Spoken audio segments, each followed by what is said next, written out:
नमस्कार दोस्तों, जय हिंद। आपको प्रिपरेशन ऑफ जुडिशल चैनल पे आपका स्वागत है। आज इस चैनल पे भारतीय संविधान पढ़ाया जाएगा और उससे ऑब्जेक्टिव संबंधित क्वेश्चन ऑब्जेक्टिव टाइप का बताया जाएगा। इसमें भारतीय संविधान में आपको टोटल संविधान से संबंधित जितना भी क्वेश्चन है सबको कवर कराया जाएगा।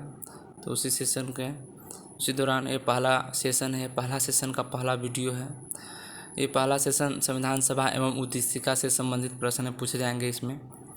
तो पहला क्वेश्चन शुरू किया जाए। संविधान सभा भारत सरकार अधिनियम 1935 के अंतर्गत कितने गवर्नर्स के प्रांत व मुख्य कमिश्नर के प्रांत मिलकर ब्रिटिश भारत का निर्माण करते थे? ऑप्शन नंबर ए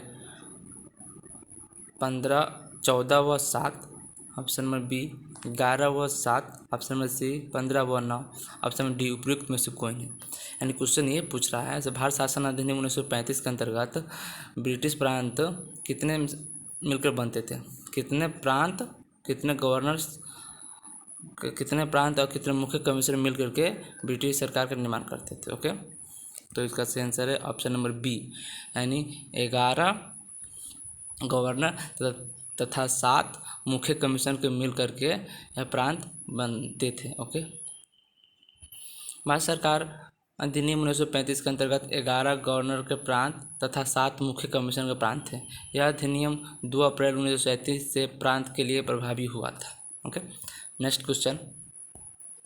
भारत सरकार अधिनियम के अधीन एक संरक्षक न्यायालय का गठन किया गया जो कहलाता था। यानी भारत सरकार अधिनियम के अंतर्गत एक गार्जियन न्यायालय या फिर संरक्षक न्यायालय का गठन किया गया था। उस न्यायालय का क्या नाम है, यही पूछा जा रहा है। ओके, तो option A Privy Council, option B उच्चतम न्यायालय, ऑप्शन सी उच्च न्यायालय, ऑप्शन डी संघीय न्यायालय।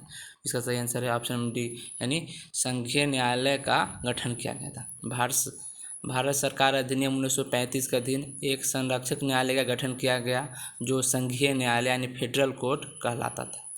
इस न्यायालय का स्थापना का उद्देश्य संघ और उसमें शामिल होने वाली इकाइयों के बीच उठे संवैधानिक विवादों का निपटारा करना, जबकि सिविल और आपराधिक मामले की अपील प्रिवी काउंसिल में ही की जाती थी। प्रिवी काउंसिल कहाँ था? तो प्रिवी काउंसिल इंग्लैंड में था। Okay, next question.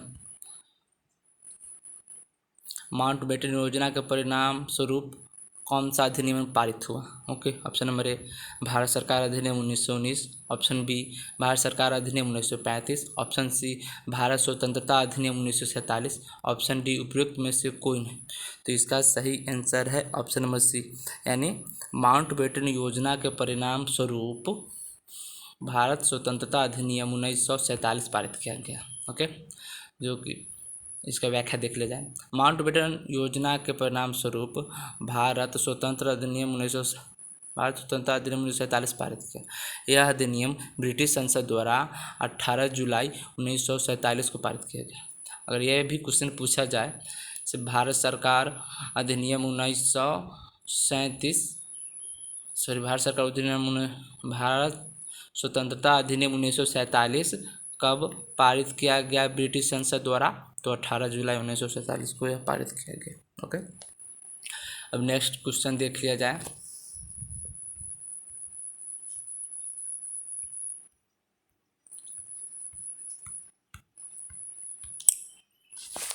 निम्नलिखित में से किसके द्वारा भारत में द्वैध शासन स्थापित हुआ था? ऑप्शन नंबर ए भारत परिषद अधिनियम 1909, ऑप्शन बी भारत सरकार अधिनियम 1935, ऑप्शन सी भारत सरकार अधिनियम 1919, ऑप्शन डी उपयुक्त में से कोई नहीं। तो इसका सही आंसर है ऑप्शन नंबर सी, यानी भारत सरकार अधिनियम 1919 द्वारा द्वैध शासन का स्थापना भारत में किया गया था।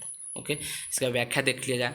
भारत सरकार अधिनियम 1919 के द्वारा भारत के प्रांतों में द्वैध शासन की स्थापना की गई थी, जिसे भारत सरकार अधिनियम 1935 द्वारा हटा दिया गया था। ओके, भारत सरकार अधिनियम 1935 में केंद्र में द्वैध शासन की व्यवस्था की गई थी, परंतु इस अधिनियम के संघीय संबंधी प्रावधानों के लागू न हो पाने के कारण इसे स्थापित नहीं किया जा सकता था। Okay, next question. संविधान सभा का गठन कब किया गया? Option number A 1945, option number B 1946, option number C 1947, option number D 1950। इसका सही आंसर है ऑप्शन नंबर बी, यानी 1946 में संविधान सभा का गठन किया गया। ओके, इसका व्याख्या देख लिया जाए। संविधान सभा का गठन 1946 में हुआ। इसकी पहली बैठक 9 दिसंबर 1946 को हुई। देखिए व्याख्या से क्या क्या सवाल आता है। संविधान सभा का गठन कब हुआ? 1946 ईस्वी में। संविधान सभा की पहली बैठक कब हुई? 9 दिसंबर 1946 ईस्वी के। इसमें कुल कितने सदस्य थे? तो 389 सदस्य थे। ओके, जिसमें से क्या थे? 292 ब्रिटिश भारत के प्रांत के थे तथा 93 क्या थे? देशी रियासतों के प्रतिनिधि से थे तथा 4 प्रतिनिधि ब्रिटिश भारत के मुख्य आयुक्त के प्रांतों से चुनकर आए थे। ओके, तथा अब क्या है? डॉक्टर सच्चिदानंद सिन्हा को इसी दिन संविधान सभा का अस्थायी अध्यक्ष चुना गया, जबकि 11 दिसंबर 1946 को डॉक्टर राजेंद्र प्रसाद को संविधान सभा के अस्थायी अध्यक्ष चुना गया। ओके, यानी 9 दिसंबर को सच्चिदानंद सिन्हा को संविधान सभा के अस्थायी अध्यक्ष चुना गया। अगर यह पूछा जाए संविधान सभा के अस्थायी अध्यक्ष कब और किन्हें चुना गया, तो संविधान सभा के अस्थायी अध्यक्ष 9 दिसंबर 1946 को सच्चिदानंद सिन्हा यानी डॉक्टर एस.एन. सिन्हा को चुना गया। ओके, उसके बाद अब यह पूछा जाए संविधान सभा के अस्थायी अध्यक्ष किन्हें और कब चुना गया, तो संविधान सभा के अस्थायी अध्यक्ष डॉक्टर राजेंद्र प्रसाद को चुना गया तथा 11 दिसंबर 1946 को उन्हें चुना गया। ओके, नेक्स्ट क्वेश्चन, भारतीय संविधान सभा के पहले अध्यक्ष कौन थे? Option number A doctor Bhimrao Ambedkar, option number B doctor K N. Katju, option number C doctor Rajendra Prasad, option number D doctor C Rajagopalachari. तो इसका सही आंसर ऑप्शन नंबर सी यानी डॉक्टर राजेंद्र प्रसाद। भारतीय संविधान सभा के पहले अध्यक्ष कौन थे? डॉक्टर राजेंद्र प्रसाद। यह पूछा जाता है भारतीय संविधान सभा के पहले अस्थायी अध्यक्ष कौन थे, तब एस.एन. सिन्हा हटा डॉक्टर सच्चिदानंद सिन्हा, लेकिन अस्थायी अध्यक्ष डॉक्टर राजेंद्र प्रसाद, या फिर संविधान सभा के पहले अध्यक्ष तो डॉक्टर राजेंद्र प्रसाद के तौर पे जाना जाएगा। ओके, नेक्स्ट क्वेश्चन, संविधान सभा के सदस्य थे? ऑप्शन ए जनता द्वारा सीधे चुने हुए, ऑप्शन नंबर बी भारतीय राष्ट्रीय कांग्रेस द्वारा नामित थे, ऑप्शन सी भारतीय राजकुमारों के प्रतिनिधि, ऑप्शन डी प्रांतीय विधानसभा द्वारा चयनित। इसका सही आंसर है ऑप्शन नंबर डी, यानी संविधान सभा के सदस्य थे भारतीय विधानसभा द्वारा चयनित थे। Okay, next question, question number 8, इसका व्याख्या देख लिया जाए। संविधान सभा के सदस्य प्रांतीय विधानसभाओं के सदस्यों द्वारा चुने गए।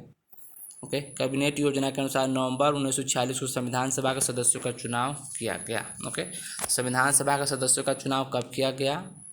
1946 के नवंबर में। संविधान सभा के चुनाव किसके अनुसार किया गया? तो कैबिनेट योजना के अनुसार किया गया। ओके, नेक्स्ट क्वेश्चन, निम्न वर्णित में से किसकी सिफारिश पर संविधान सभा का गठन किया गया? Okay, option number A Cripps Mission, option number B Wavell Mission, option number C Lord Mountbatten Mission, option number D Cabinet Mission Plan. तो इसका सही आंसर है संविधान सभा का गठन किसके सिफारिश पर किया गया? तो कैबिनेट मिशन के प्लान के आधार पर किया गया था, या कैबिनेट मिशन के आधार पर, जो कि मैंने अभी ऊपर बताया था व्याख्या में। कैबिनेट मिशन के सिफारिश पर क्या किया गया था? संविधान सभा का गठन किया गया था। कैबिनेट मिशन द्वारा संविधान सभा का सिफारिश किया गया था। ओके, यह कब हुआ था? तो नवंबर 1946 में किया गया था। Okay, next question, constitution assembly के अध्यक्ष थे, संवैधानिक सभा के अध्यक्ष थे doctor Bhimrao Ambedkar, option B doctor K N. Katju, option C doctor Rajendra Prasad, option D C Rajagopalachari. जिसका सही आंसर है ऑप्शन नंबर सी यानी डॉक्टर राजेंद्र प्रसाद संविधान सभा के अध्यक्ष थे। ओके, कॉन्स्टिट्यूशन असेंबली या संविधान सभा के अस्थायी अध्यक्ष कौन थे? डॉक्टर सच्चिदानंद सिन्हा थे, जिन्हें 9 दिसंबर 1946 को संपन्न सभा की अध्यक्षता की थी। ओके, जबकि 11 दिसंबर 1946 को डॉक्टर राजेंद्र प्रसाद को सर्वसम्मति से संविधान सभा का अस्थायी अध्यक्ष चुन लिया गया। ओके, नेक्स्ट क्वेश्चन, संविधान सभा की प्रथम बैठक हुई थी? ऑप्शन नंबर ए 9 दिसंबर 1946 को, ऑप्शन बी 15 अगस्त 1947 को, ऑप्शन सी 26 नवंबर 1949 को, ऑप्शन डी 15 जनवरी 1947 को। इसका सही आंसर है ऑप्शन नंबर ए, यानी 9 दिसंबर 1946 को संविधान सभा का प्रथम बैठक हुआ था। ओके,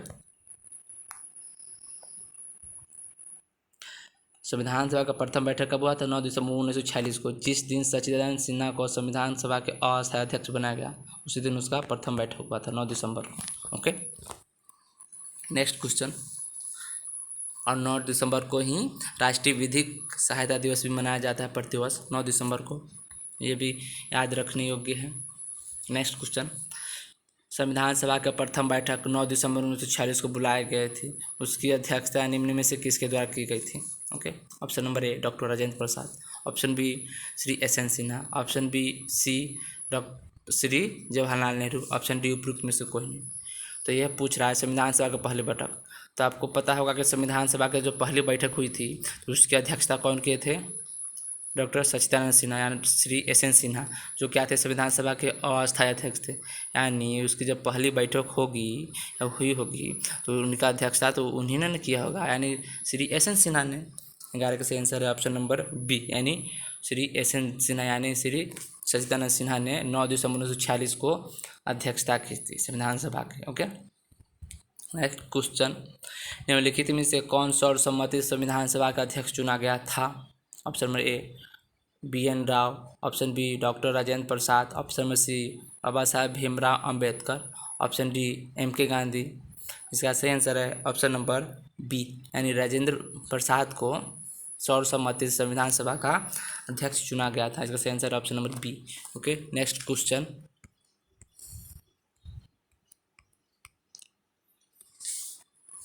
संविधान बनाने वाले ड्राफ्ट कमेटी के अध्यक्ष कौन थे? ऑप्शन नंबर ए।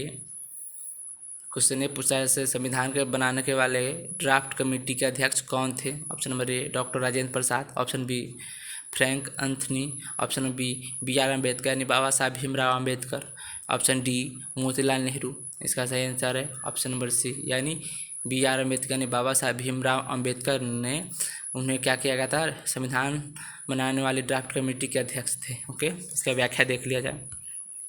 संविधान बनाने वाली ड्राफ्ट कमेटी यानी प्रारूप समिति के अध्यक्ष भीमराव अम्बेडकर एवं सदस्य एन गोपाल स्वामी अयंगर है ना, और लादी कृष्णा स्वामी अय्यर और के.एम. मुंशी, मोहम्मद सरदुल्ला, डी.पी. खेतना तथा पी.एस. मित्तर थे। Okay, next question. संविधान सभा के संवैधानिक परामर्शदाता कौन थे? संविधान सभा के संवैधानिक परामर्शदाता कौन थे? तो ये पूछा जा रहा है। Option number A B R Ambedkar, option number B Pandit Jawaharlal Nehru, option number C Shri B N. Rao, option number D doctor Rajendra Prasad. इसका सही आंसर है ऑप्शन नंबर सी, यानी श्री बी.एन. राव संविधान सभा के संवैधानिक परामर्शदाता थे। श्री बी.एन. राव संविधान सभा के संवैधानिक परामर्शदाता थे। Okay, next question. निम्न में से किसे भारतीय संविधान की उद्देशिका यानी प्रस्तावना या प्रियम्बल के प्रारूप को बनाया था? Option number A doctor Shri Rajendra Prasad, option number B Shri Jawaharlal Nehru, option number C Shri B R Ambedkar, option number D Shri Vallabhbhai Patel. इसका सही आंसर है ऑप्शन नंबर बी, यानी श्री जवाहरलाल नेहरू को संविधान सभा की उद्देशिका प्रस्तावना या प्रियम्बल प्रारूप उन्होंने ही बनाया था। कौन बनाए थे? श्री जवाहरलाल नेहरू। इसका व्याख्या देख लिया जाए। संविधान की प्रस्तावना के प्रारूप को श्री जवाहरलाल नेहरू ने बनाया था तथा 13 दिसंबर 1946 को संविधान सभा के समक्ष रखा था। अब क्वेश्चन ये पूछा जाए, प्रस्तावना का प्रारूप जिन्होंने बनाया था वह किस तारीख को संविधान सभा के समक्ष प्रस्तावना का प्रारूप रखा था? तो 13 दिसंबर 1946 को श्री जवाहरलाल नेहरू जी ने रखा था संविधान सभा का समक्ष प्रारूप। Okay, next question. भारत के संविधान को अंगीकृत किया गया, यह प्रस्तावना में भी लिखा गया, इसे कब अंगीकृत किया गया? देख लीजिए एक बार। ऑप्शन नंबर ए 14 नवंबर 1949, ऑप्शन बी 17 अक्टूबर 1949, ऑप्शन सी 26 नवंबर 1949, ऑप्शन डी 6 दिसंबर 1949 को। इसका सही आंसर है ऑप्शन नंबर सी, यानी 26 नवंबर 1949 को। संविधान में लाइन भी है संविधान की प्रस्तावना में, आज तारीख 26 नवंबर 1949 मिति मार्ग शुक्ल सप्तमी को अंगीकृत, अधिनियमित और आत्मर्पित किया गया है। यह प्रस्तावना में लाएंगे। ओके, इसका सही आंसर है ऑप्शन नंबर सी। 26 नवंबर 1949 को क्या किया गया? भारत के संविधान को अंगीकृत किया गया। नेक्स्ट क्वेश्चन, संविधान सभा द्वारा विरचित भारत का संविधान अंतिम रूप से अंगीकृत एवं अधिनियमित किया गया। ओके, ऑप्शन नंबर ए 15 अगस्त 1947 को, ऑप्शन नंबर बी 30 जनवरी 1948 को, ऑप्शन सी 26 नवंबर 1949 को, ऑप्शन डी 26 जनवरी 1950 को। इसका सही आंसर है ऑप्शन नंबर सी, यानी 26 नवंबर 1949 को अंगीकृत एवं अधिनियमित किया गया भारतीय संविधान को संविधान सभा द्वारा। नेक्स्ट क्वेश्चन, इसका व्याख्या देख लिया जाए। संविधान सभा द्वारा भारत के संविधान अंतिम रूप से 26 नवंबर 1949 को अंगीकृत एवं अधिनियमित किया गया। यह संविधान के उद्देश्य से स्पष्ट है। 26 नवंबर 1949 को संविधान को अंगीकृत करने की तिथि थी तथा 26 जनवरी 1950 को संविधान के प्रवर्तन की तिथि कहा जाता है। यानी इन्फोर्समेंट संविधान कब से लागू हुआ? पूर्णतः 26 जनवरी 1950 से लागू हुआ पूर्णतः। ओके, संविधान को अंगीकृत कब किया गया? तो 26 नवंबर 1949 को। ओके, नेक्स्ट क्वेश्चन, संविधान सभा द्वारा भारत के संविधान को अंगीकृत किया गया था। ऑप्शन नंबर ए 25 नवंबर 1949 को, ऑप्शन बी 29 नवंबर 1949 को, ऑप्शन बी 26 नवंबर 1949 को, ऑप्शन डी 27 नवंबर 1949 को। इसका सही आंसर है ऑप्शन नंबर सी, यानी 26 नवंबर 1949 को संविधान सभा द्वारा संविधान को अंगीकृत किया गया। ओके, नेक्स्ट क्वेश्चन, संविधान सभा के अध्यक्ष ने संविधान पर हस्ताक्षरित किया निम्नलिखित में से किस तिथि को? ऑप्शन नंबर ए 17/10/1949 को, ऑप्शन बी 14/11/1949 को, ऑप्शन सी 26/11/1949 को, ऑप्शन डी 26/1/1950 को। इसका सही आंसर है ऑप्शन नंबर सी, यानी 26/11/1949, यानी 26 नवंबर 1949 को संविधान सभा के अध्यक्ष ने संविधान पर हस्ताक्षर किया था। ओके, इसका व्याख्या देख लिया जाए। संविधान सभा के अध्यक्ष ने संविधान पर 26 नवंबर 1949 को हस्ताक्षर किए। इस प्रकार संविधान इस दिन बनकर तैयार हो गया। संविधान के कुछ उपबंध सभी 26 नवंबर 1949 को लागू हो गए, जैसे नागरिकता, निर्वाचन, आपातकालीन व्यवस्था इत्यादि। शेष उपबंध 26 जनवरी 1950 को लागू किए गए। ओके, नेक्स्ट क्वेश्चन, भारतीय संविधान कब लागू हुआ?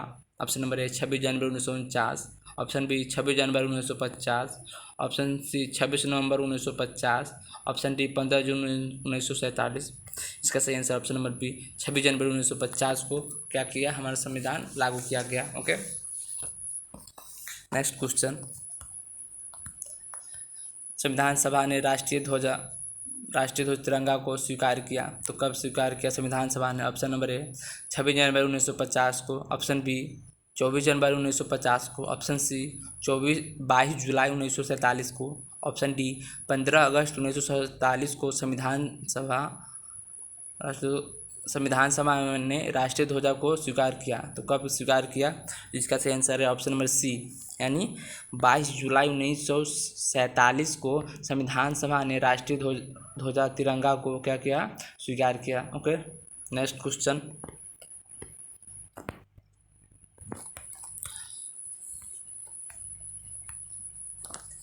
विधिक सेवा दिवस है।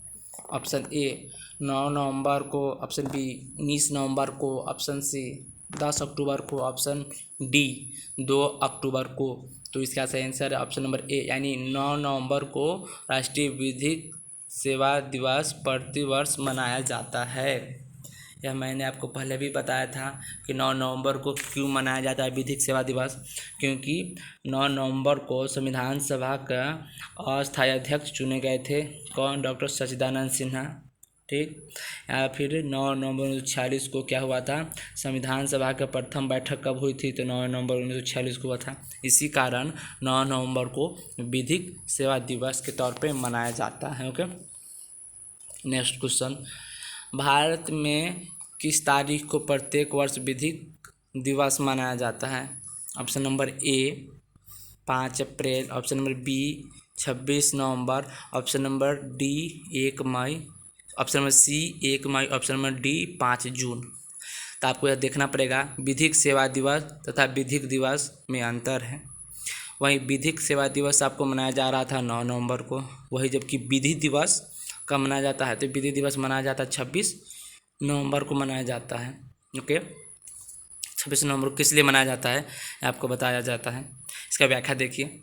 भारत में 26 नवंबर को विधि दिवस मनाया जाता है। संविधान के सदस्य के प्रति सम्मान प्रदर्शित करने के लिए 1979 से प्रतिवर्ष यह दिवस मनाया जाता है। यानी विधि दिवस 1979 से पहले नहीं मनाया जा रहा था, 1979 से मनाया जाता है। ओके, ज्ञातव्य है कि 26 नवंबर 1949 को क्या किया गया? भारत के संविधान को अधिनियमित और अंगीकृत किया गया था।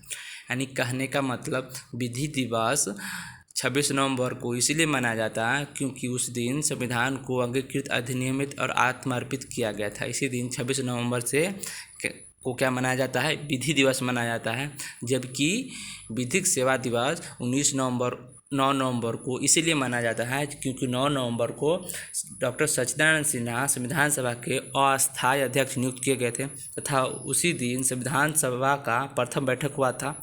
यानी प्रथम बैठक भी 9 नवंबर 1946 को हुआ था। इसी के कारण 9 नवंबर को विधिक सेवा दिवस मनाया जाता है तथा विधि दिवस 26 नवंबर को मनाया जाता है क्योंकि 26 नवंबर को 1949 को भारत के संविधान को अधिनियमित और अंगीकृत किया गया था। Okay, next question. विधिक संप्रभुता भारत के संविधान में निवास करती है, न कि हम भारत के लोग में। यह विचारधारा व्यक्त की गई थी। ऑप्शन नंबर ए लखनऊ विकास प्राधिकरण बनाम A.K. गुप्ता के वाद में। ऑप्शन नंबर बी शंकरी प्रसाद के वाद में। ऑप्शन नंबर सी गोलकनाथ के वाद में। Option number D Kesavananda Bharati के वाद में। तो इसका सही आंसर है ऑप्शन नंबर डी, यानी केशवानंद भारती बनाम केरल राज्य का जो मामला है, यानी केशवानंद भारती का जो वाद है, उसमें यह कहा गया था कि हम भारत के लोग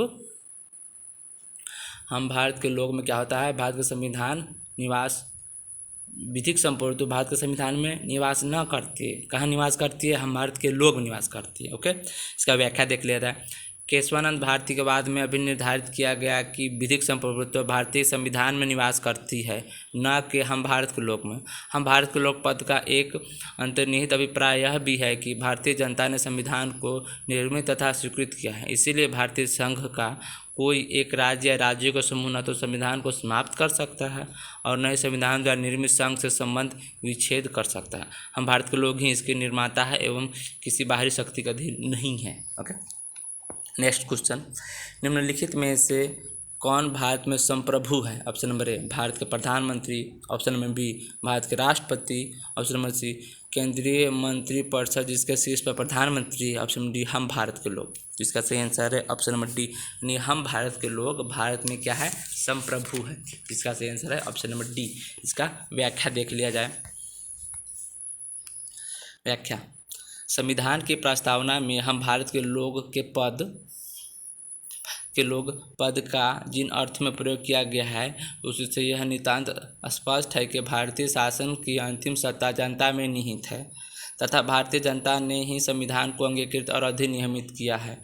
डॉक्टर भीमराव अंबेडकर के अनुसार इस संविधान का आधार जनता है एवं इनमें निहित प्राधिकारी तथा प्रभुसत्ता सब जनता से प्राप्त हुई है। ओके, अब नेक्स्ट क्वेश्चन देख लिया जाए।